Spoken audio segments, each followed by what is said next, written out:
Hello दोस्तों, मैं सुमन आप सभी का स्वागत करती हूँ हमारे YouTube चैनल सनातन ज्ञान और उपासना में। आज हम कामिका एकादशी व्रत की विधि, नियम, कथा आदि के बारे में जानेंगे।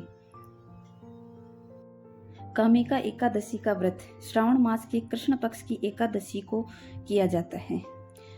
इस बार वर्ष 2023 में कामिका एकादशी का व्रत 12 जुलाई 2023 बुधवार को समय 5:59 से प्रारंभ हो रहा है और इसके पश्चात यह है 13 जुलाई को 2023 को गुरुवार शाम 6:24 पर समाप्त होगा। लेकिन इसमें व्रत 13 जुलाई को रखा जाएगा। कामिका एकादशी के पारण का समय, पारण का मतलब होता है उद्यापन, यानी जो व्यक्ति कामिका एकादशी व्रत करेगा, जो मनुष्य एक कामिका एकादशी का व्रत रखना चाहता है वह सुबह ब्रह्म मुहूर्त में उठ करके स्नान आदि से निवृत्त होकर के पीले रंग के सुंदर वस्त्र धारण करे और अपने हाथ में गंगा जल लेकर के प्रण ले और अच्छे भावों के साथ भगवान विष्णु और माता लक्ष्मी का ध्यान करे। अब हम एकादशी व्रत की पूजा विधि के बारे में जानते हैं कि पूजा विधि किस प्रकार करनी चाहिए।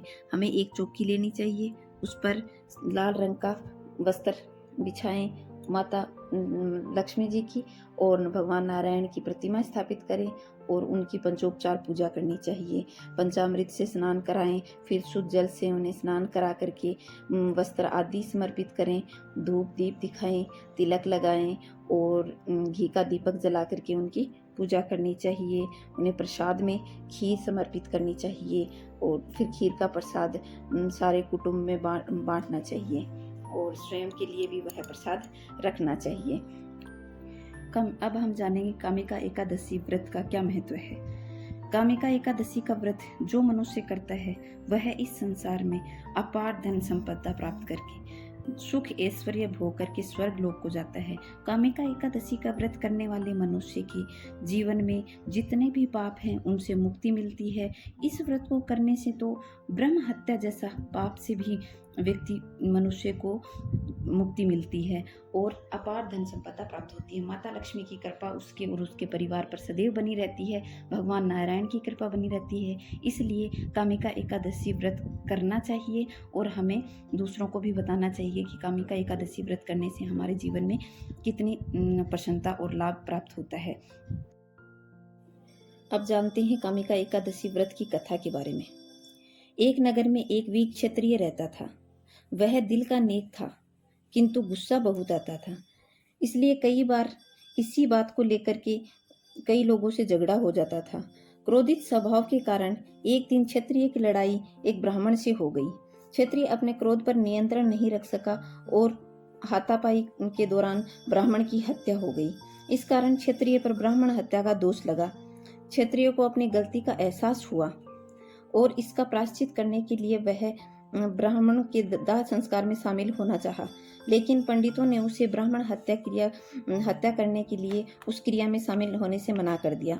ब्राह्मणों ने क्षत्रिय से कहा कि तुमने ब्रह्म हत्या की है, इस कारण धार्मिक और सामाजिक कार्यों से भी बहिष्कृत हो। इन सभी से परेशान होकर के क्षत्रिय ने एक विशिष्ट ब्राह्मण से पूछा कि महाराज, आप मुझे इस दोष से मुक्त करने के लिए कोई उपाय बताएं जिससे मैं इस दोष से मुक्त हो सकूं। तब ब्राह्मण ने क्षत्रिय को कामिका एकादशी व्रत के बारे में बताया। क्षत्रिय ने ये सावन माह में कामिका एकादशी का व्रत रखा और विधि विधान से इसका पालन किया। इस दिन क्षत्रिय को नींद में भगवान श्री हरि विष्णु के दर्शन हुए और भगवान ने क्षत्रिय से कहा कि तुम्हारे पापों से मुक्त हो गए हो। इस प्रकार जो व्यक्ति कामिका एकादशी का व्रत रखता है वह इस संसार में समस्त सुखों को भोग करके अंत में स्वर्ग लोक को प्राप्त होता है। तो मेरे साथ बोलिए, ओम नमो भगवते वासुदेवाय नमः और माता लक्ष्मी की कृपा आप लोगों पर बनी रहे सदा। यह थी कथा, विधि और नियम। अगर ये कहानी आपको पसंद आई हो तो लाइक, शेयर और सब्सक्राइब जरूर करें। माँ भगवती की कृपा आप लोगों पर बनी रहे। धन्यवाद।